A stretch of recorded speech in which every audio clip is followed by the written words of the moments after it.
Hi there, this is Self-Critical Automaton, and this is episode 18, I think, of my Let's Play of Resident Evil 4. So without further... oh hey, it's that guy again.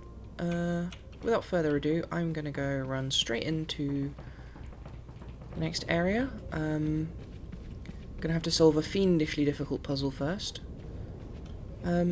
Actually, one thing I want to point out is that I really like the detail of this room.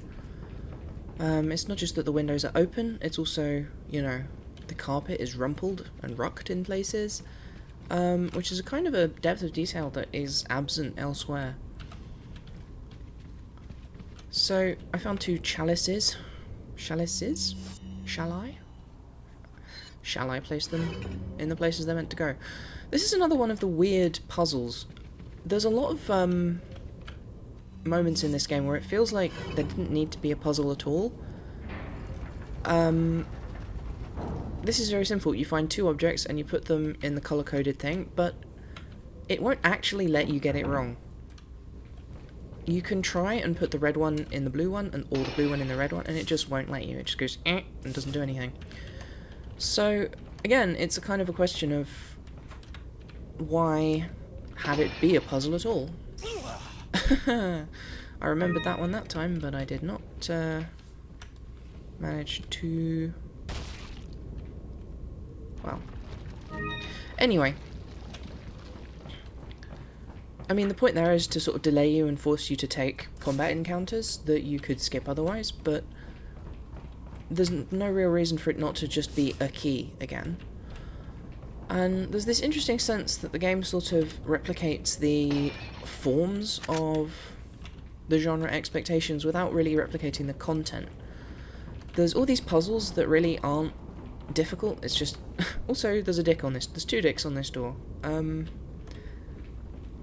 I assume that's not intentional, but it looks super obvious to me. It looks like, you know, a teenager's scrawled a dick on it.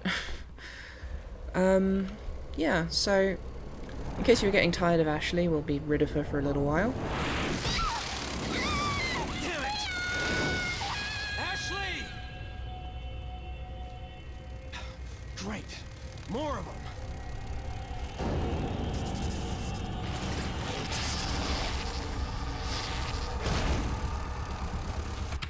So yeah, it's just interesting to me that this feels like the kind of game that is supposed to have puzzles, and therefore there are puzzles.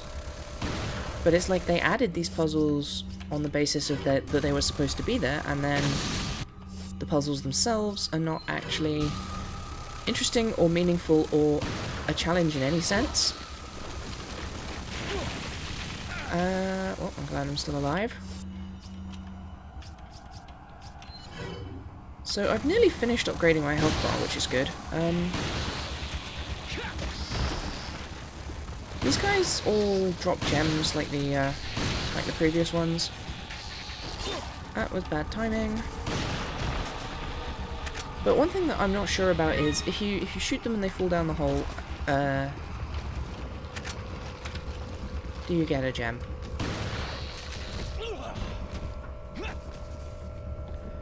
So yeah, again, they also seem to have pretty varied health. I guess maybe it's just randomized damage or something like that. Anyway, this is another cool little trick that... I'm sorry, I can't get over the dick doorknobs. It's just so ridiculous. Anyway, if you shoot the giant, horrible, disgusting hive enough, it does this. And you get about 8 gems from doing that, I think.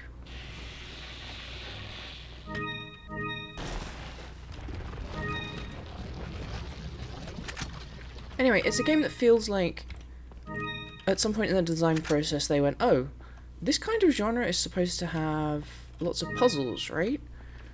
But we haven't really put many puzzles in. There's like 3 actual puzzles in this game. So they just, you know, added a bunch of things that look like puzzles, but are impossible not to solve, because it's obvious what you need to do.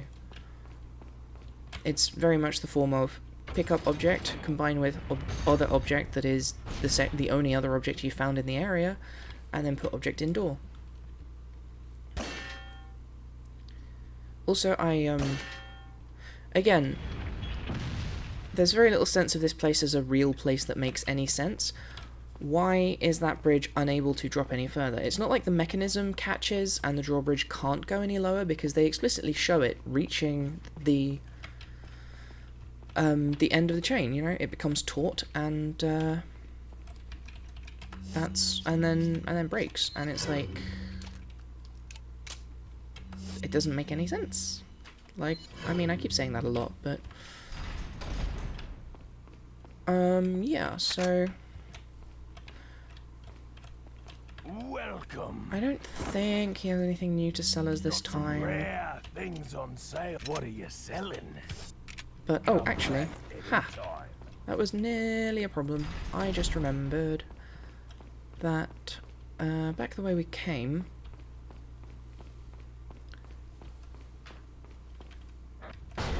on the other side of the dick door is this balcony, which has a few useful items, namely a red herb and a unique treasure. Again,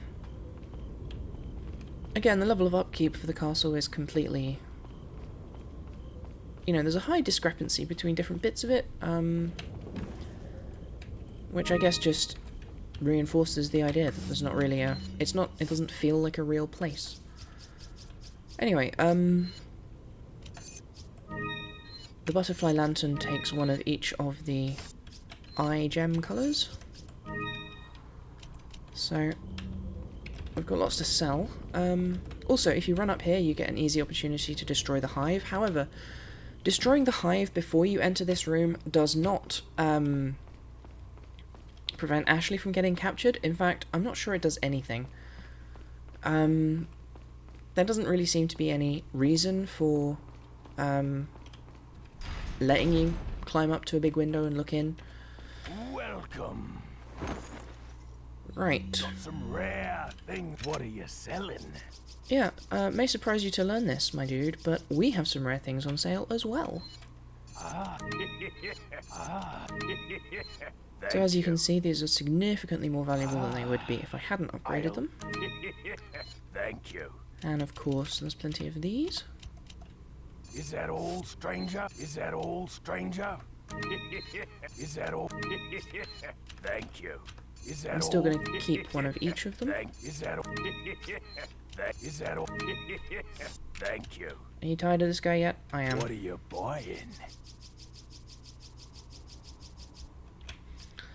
Maybe I think I've got the largest, or maybe the second largest inventory size, so maybe I should buy the mine thrower at this point. It's kind of a very stupid weapon in my opinion, but it's also great fun, so... inventory, Tetris...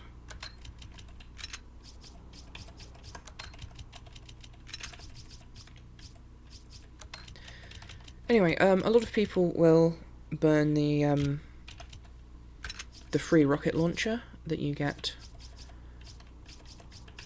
that I got a few episodes ago, on destroying the hive, even though it actually has very few hit points, as you will have seen.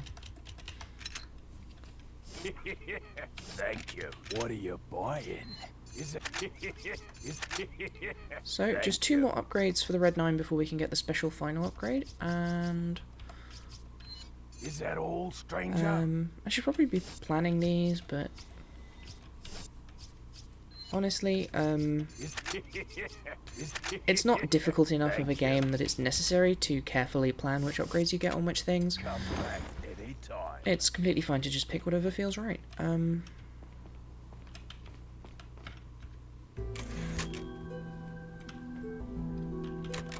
So a quick safety save. It looks like I'm actually running out of slots, so maybe I'll delete all of the earlier ones. And then, yeah. Well, I mean, I don't need to do that with you guys watching. I can do that another time. So, time for another fun combat sequence here. And... yep, okay. So, time for a little chat first, though. I wonder if you can see me, Mr. Kennedy. If you even scratch her, I'll break your bones. First, we shall see if you can make it this far. I'll be waiting. Fun aside about that, the way that that's done, that's not a pre-rendered cutscene, that's rendered live in the game. There's a little room somewhere on the map that contains the top half of Salazar's body and the top half of Leon's body, and then during that cutscene they just have a little chat and you look at them through a window. So yeah, we're about to get hit by more of those fun guys.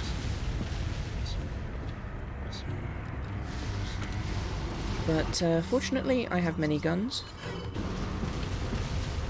Actually, what do I have a lot of ammo for? I should be using the handgun for the time being. So those catapults can't shoot you when you're behind the tower, for obvious reasons.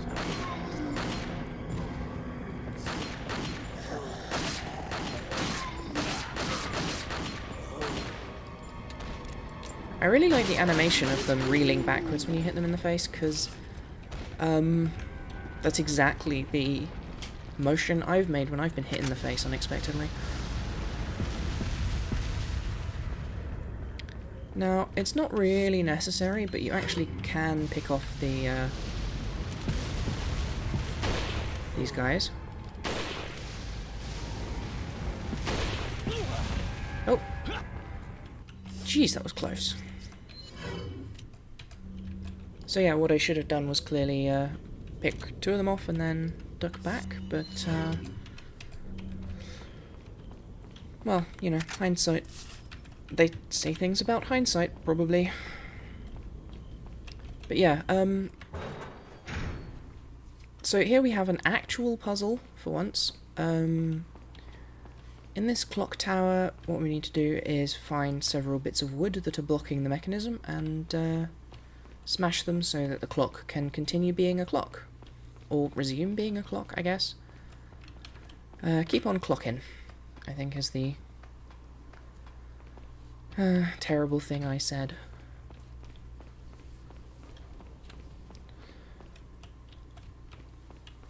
There's a few items scattered on the way up. I think what I'm supposed to do is go to the very top and then work my way back down. Yep, there's the first one. Can I hit it from here? I'm not sure. There we go. Actually, now that I think about it... Oh, here we go, a note. Ritual preparation. Thanks to the efforts of the Novistadors, we have been able to recapture... That just happened! I thought these notes were from, like, hours before, usually. That happened about 2 minutes ago. We shall prepare for the sacred ritual as quickly as possible and make Ashley an official member of the Los Illuminados. While we prepare for the ritual, those of you who feel inclined can attend to our American friend. We should be able to hold off our friend for at least a little while by jamming the gears in the clock tower with something. I think if we jam the gears in 3 places, it should give us enough time to prepare everything for the ritual. Now go and entertain our American tourist. So, once again, this is an example of them just telling you exactly what it is you need to do. So, I got one, there's another one. I think the third one is all the way down at the very bottom, but I needed to come up here anyway to get those items. Which, now that I think about it, is the opposite of efficient, because I'm going to have to come all the way back up again anyway, to pull the lever. But, yeah, so, like, in fairness, this actually is, like, the one puzzle where them giving you some advice is actually helpful, because if you don't spot the, conspicuously coloured breakable bits, then you will need to, get confused and frustrated, like I did when I last, got to this area. Actually, another thing about the Novistadors, Leon just kind of assumes Ashley is fine. All we've seen of them so far is that they are like horrible insect beasts that just devour. So he takes it in stride pretty much that one of them like captures her and flies off with her. I mean, for all he knows, at this very minute, they could be laying eggs inside her, you know, or devouring her, or whatever horrible things can happen to a person who gets captured by giant crickets. But he just assumes that, yeah, you can't go out here. He just kind of assumes that they must be part of all the weird Los Illuminados bullshit going on, so therefore she must be fine. And in fairness, he's not wrong, because, you know, they didn't just eat her, they did grab her and fly away, which would imply that they are up to something, rather than just, whatever. But unlike most of the other monsters, rather than the infected humans, there is a sense that they're not, you know, infected thingies. They're not, made by infecting something with parasites, because you never see the parasites. So, are they just a thing? Are they just some other thing that has been found? Or are they modified from the parasites in some way? It's never really explained why Salazar can mind control parasites, monsters made from parasites that are obviously made from the parasite because the parasite sticks out, and just also giant crickets. I suppose maybe they're based on locusts, but locusts and crickets are very similar, so yeah. This is taking a while. Here we go. Of course, I'm not entirely sure why it was necessary to activate the clock tower to begin with.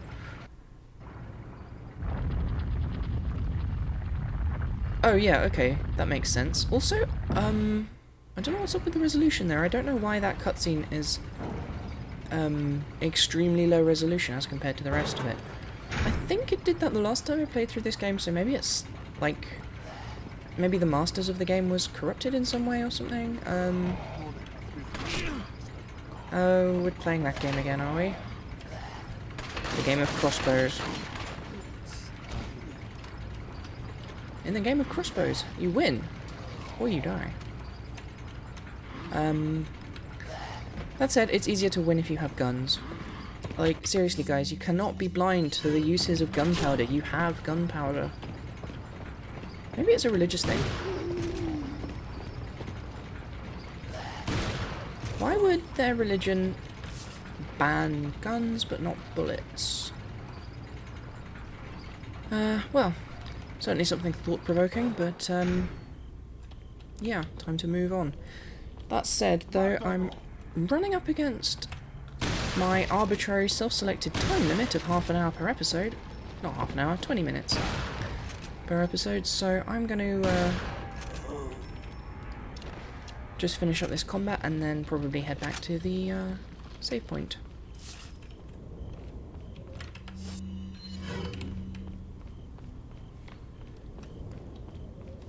So next up is a fairly long... Oh, I see. Very clever. Very clever indeed. I'm an idiot. Yep, I did not put two and two together, and I did not realise that the bridge I moved was, of course, the bridge that I took to get here in the first place. That's why there's two exits to this tower. So I guess I'll just split this one in a minute and get 2 episodes done at a time, which is nice and efficient.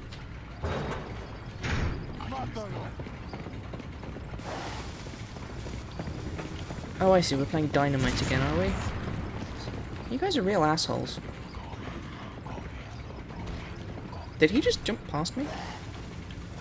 Oh, shit, Dynamite.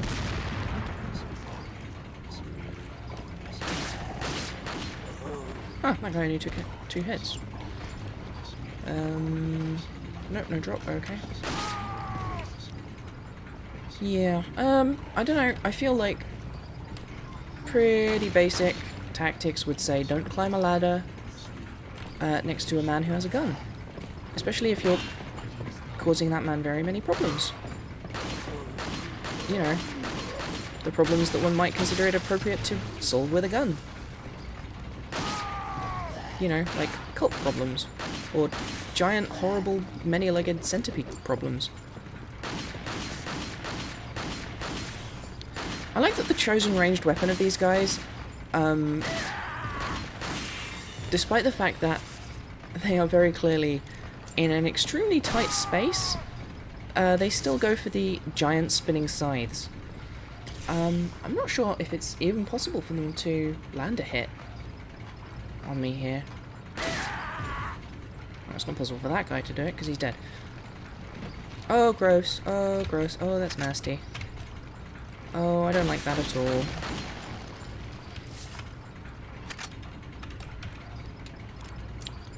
So yeah, remember to check your beloved pets, children, and loved ones. Oh, fuck. Regularly to make sure that they are not infected with Los Illuminados' special brand of disgustingness. Because really, no one wants to have to deal with that. Okay, real quick. Bye!